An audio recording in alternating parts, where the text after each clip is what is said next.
Знаете ли кое дете има най-голям шанс да успее в живота? Не непременно онова, което знае най-много формули, а онова, което се осмелява да опита, което не се страхува да чуе «не», което поема отговорност, общува, създава и продължава напред. Точно тези умения развива детски пазар. За един ден детето застава зад собствен щанд, представя това, което е създало, разговаря с истински клиенти, приема плащания и връща ресто. Гривнички, играчки, книжки или услуги – идеята е на детето. Тук то се учи да действа дори когато не е напълно готово.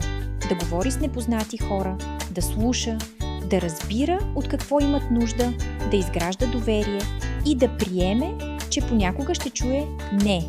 Защото успехът не е никога да не получаваш отказ. Успехът е да не се отказваш заради него. Детски пазар учи децата и на нещо, още по-важно, че предприемачеството не е просто да спечелиш пари. То е да създадеш нещо ценно за другите. А след това детето решава какво да направи с спечелените средства. Да ги спести или инвестира, да купи нещо за себе си, да помогне на семейството си, да ги дари за кауза или да ги използва за нещо, което е важно за него и за хората около него. Защото и това е част от предприемачеството. Да се научиш да носиш отговорност за това, което си създал и сам да решаваш как да използваш резултата от своя труд. Детски пазар не е просто събитие. Това е реален ден, в който децата развиват умения, които ще им бъдат нужни цял живот.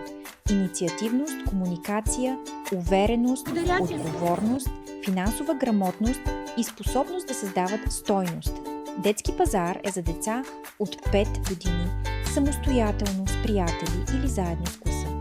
Кампанията е изцяло осъществена от доброволци, родители, които вярват, че децата трябва да получават повече възможности, да създават и да се учат чрез реален опит. Участието е напълно безплатно. До момента детски пазар е подкрепен от Община Варна, Община Велико Търново и Община Пловдив. Регистрацията е задължителна, както и спазването на условията за участие. Регистрирайте се безплатно на детскипазар.org. А ако във вашия град все още няма детски пазар, организирайте го, защото едно дете не трябва само да мечтае за бъдещето си.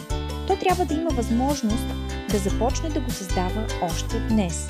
Детски пазар – един ден, една идея, умения за цял живот.